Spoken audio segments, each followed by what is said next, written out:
All right, so this week in Pax Day, we got the first update for the Battle for Lyonesse Verse 5, the PvTree update. And this is a major rebalancing that happened this week. There also were some pretty big bugs that made it in with this patch. We, in addition to that, this week got the first ever seasonal event in Pax Day, the Yule event with some season exclusive craftables in it. We're going to talk about all of that and a whole lot more. So hello and welcome back, all of you amazingly professional consumers of Pax Day and Pax Day related content out there.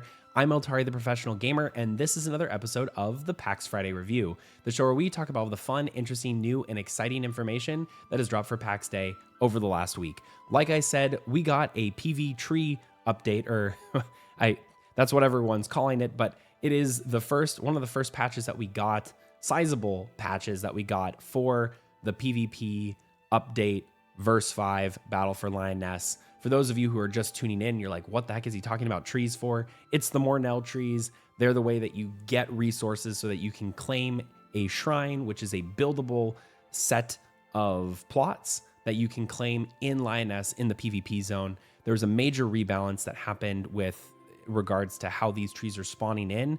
We're going to talk about all of that. We also have the new craftables that are available in with the Yule seasonal event.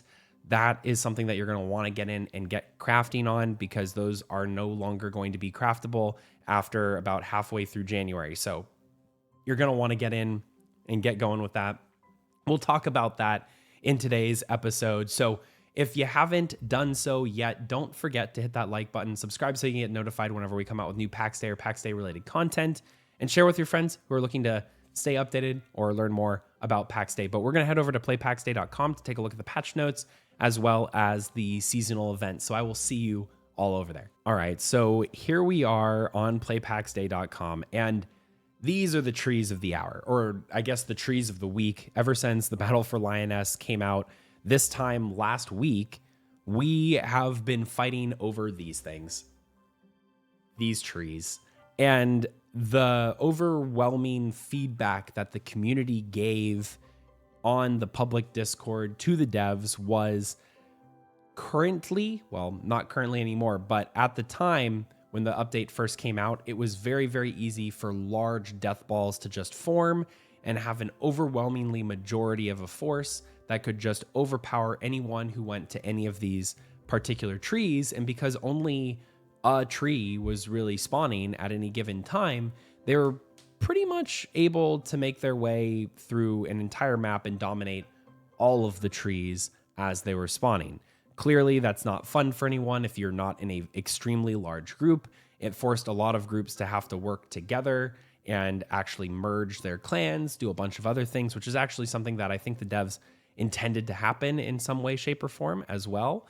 But it was just too overpowering for this particular part of the game, and they wanted to break things up. So that's what they did with the patch that came out today as of time of recording. So we're going to talk about the patch notes here. They're pretty simple and straightforward. Most of these notes are actually them just explaining why they made the patch that they did here. And for the most part, what it revolves around is they're changing and updating the amount of trees that are actually spawning in at any given point in time to create tactical choices that player groups are going to have to make in order to go and get wood.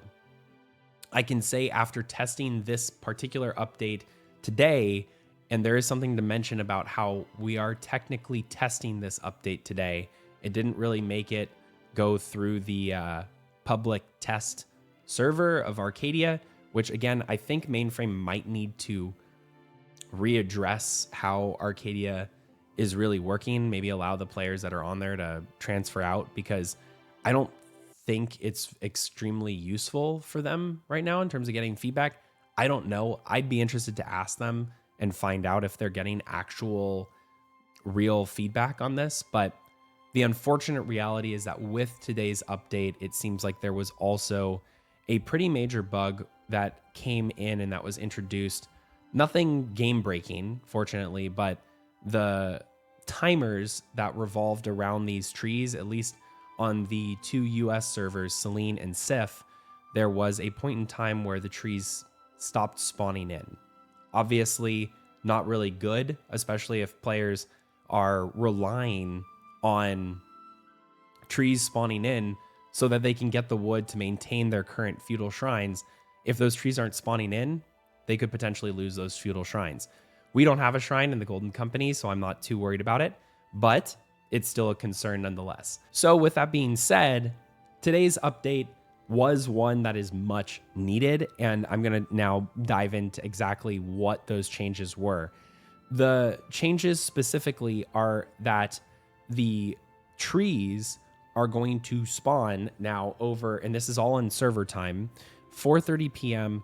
to 11:30 p.m. local time. So in the US, for example, this is mountain time. In the EU shards, they're going to be Central European time. And then you have SGT for the Southeast Asian servers, right? So on these particular spawn times, trees are now going to spawn multiple over the course of every hour. They all spawn at the same time, it looks like. But when they spawn in, they are now going to have multiple spawn in an area or multiple spawn across the map. So there were a couple of instances that I saw today. One was, we didn't actually see a tier 2 or tier 3 tree spawn. I think that was just because we were a little late to the show, but we did see an instance of one tree spawning in each zone. And then we also saw an instance of 2 trees spawning in each zone. They were only tier 1 trees, which now give only 16 wood as opposed to 20. However, for the most part, this actually was quite effective. We had a lot more smaller team engagements for the most part. The large group that we typically fight against, the White Ravens, which in the intro video you might have seen a fight that happened today play out. I did not do too well, but either way, the groups seemed to be a lot smaller, a lot more manageable, and people were getting divided out. And that was exactly the intent that Mainframe had with this update, was to spread people out and to make those particular groups have to make decisions of where they're going to be able to effectively maintain some of these things. That being said, between on server time, so local server time, the hours of 7 to 9 p.m., the spawns are going to have 8 concurrent spawns, 2 per area, where instead of having like a normal 1 per area, these were spawning in. One thing that I do have to say is it definitely is more relaxed now. I don't know how to explain it explicitly, other than with how the spawns were occurring at this point in time, it still only takes about 5 minutes for a tree to actually be chopped down at most, a tier 1 tree. So if you think about it, that means if there's only 1 tree spawning, or 1 pack of trees spawning every hour, which is what it kind of felt like today, then that means it's going to be a lot of waiting around and not doing much. And that's compounded by a bug that was identified today with the update, which was there were several times that trees did not spawn. And there were also other times where in the middle of all of this fighting over trees, we had a tree come up, it went down, everyone, harvested the wood and all of that. The timer came up, no new tree. Timer appeared, nothing. And then eventually it did appear about an hour later, and there was no tree that actually spawned when we waited for it. And then we waited another hour, and then another set of trees spawned. So I don't know if the trees are supposed to be spawning on the hour instead of every 30 minutes, but whatever it was, it felt like, one, it was for sure broken. Something did not work the way it was intended to, so there's probably going to be a spot fix coming in over the weekend. But in addition to that, it felt like there was too much space between.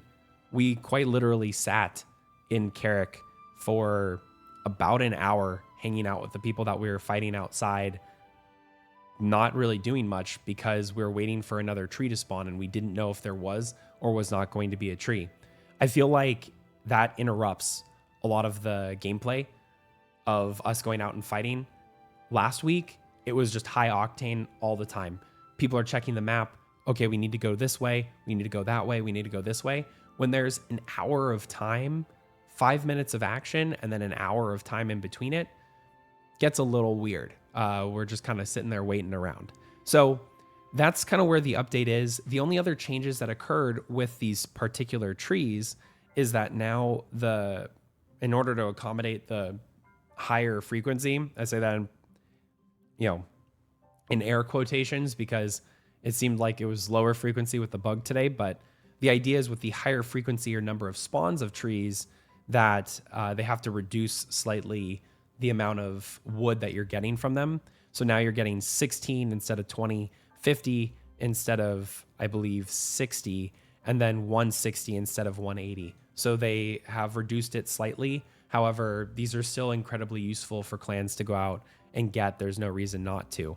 All in all, really like the update. I think it's going in the right direction. It's creating a lot more friendliness to medium-sized clans that need to go and decide where they're going. Makes it a little bit harder for larger Zerg groups to effectively go and dominate the map, so to speak, because they can't be in all places at once. And if they are, that reduces their numbers and makes it a lot more friendly for medium-sized groups to go and fight against them. So really good change, going in a positive direction. But I do think things still need, while it's awesome that we wanted to get us the update as fast as possible, we needed to check those timers because a lot of people got really, really frustrated waiting around and looking for a tree that wasn't going to spawn. We had a full-blown fight, about 25 people all fighting each other over a tree that didn't spawn. It was a great fight, but there was no reason to actually do the fight. It was just we all thought the tree was spawning and then nothing actually spawned, so then we just killed each other. Great that happened. However, for some players that might be a little frustrating because you came out there to get wood, you died, and it wasn't even dying for a purpose. It felt like there was no dying whatsoever.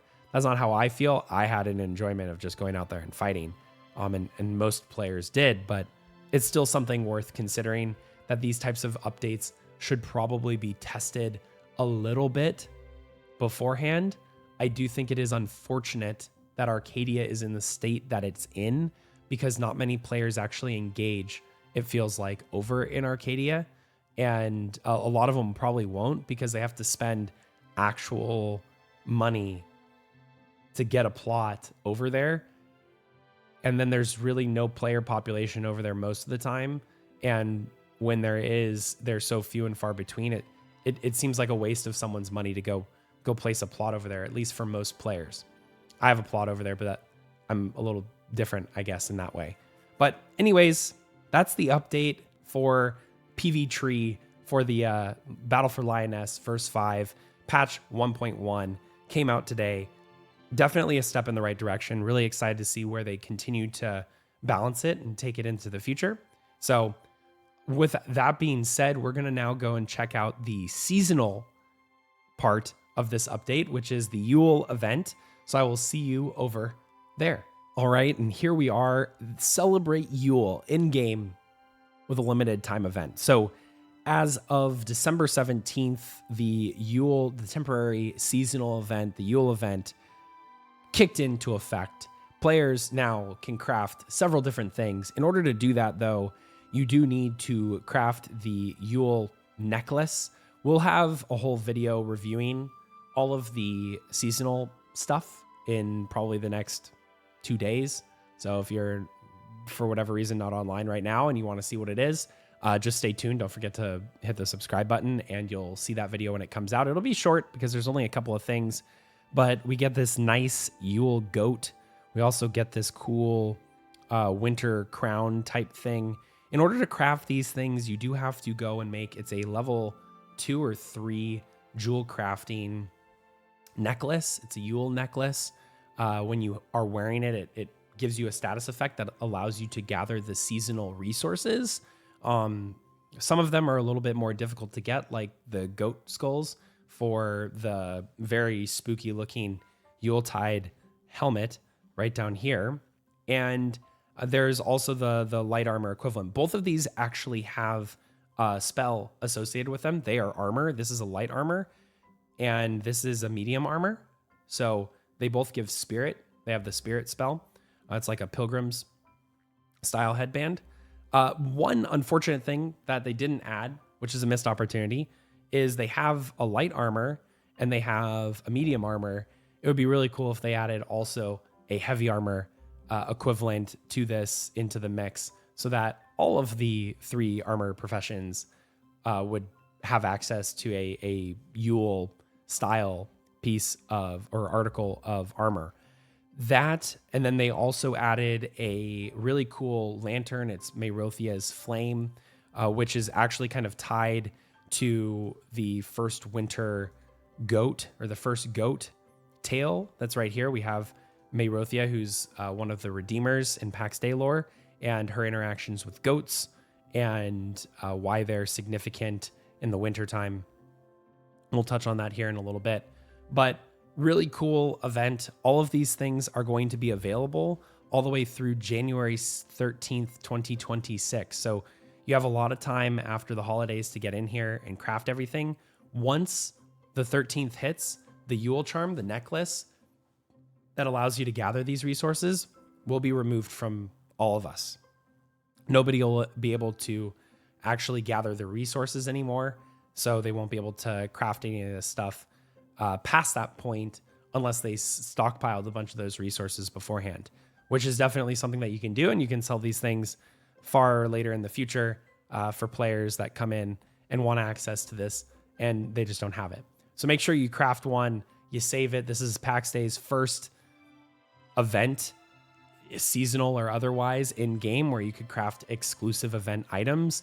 Go and save it, put it in a box, make sure you have at least a copy for your role play stuff, and then, you know, craft a bunch more so that you can sell it at a later time or share it with friends.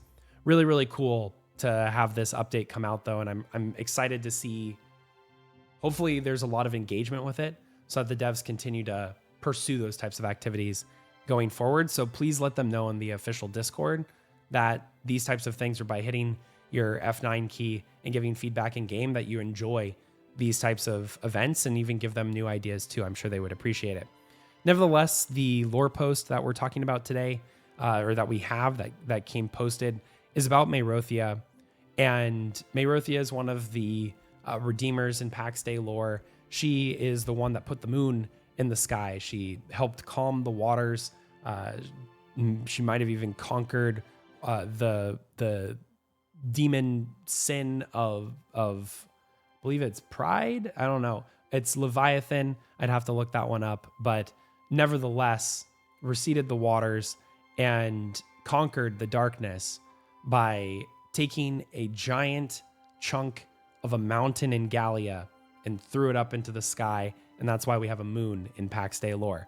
So in this particular lore piece here, it's the description of the first winter, and for Mayrothia, she is the redeemer that's associated with the winter season, whereas like Protanoia would be probably more of the summer, and Dimira is more of the spring. You have Mayrothia, which is the winter time. Now, with this being said, and I guess actually let's rewind that. It would be Protanoia would be more of the fall, and then Dimira would be more of the spring. Mayrothia is the winter, and then you have Phaonios, which would be the summer, perhaps. That also coincides with their elemental attributes as well, of fire and water and earth. It all of these things tie together. And if you are interested, please do check out our lore series. We talk about a lot of this in detail. Nevertheless, we did get this really cool post of how effectively the first goat came in and it did not speak. Goats still rarely do, but it placed its forehead against her hand, and she understood, because the living rarely look downward and the dead often do.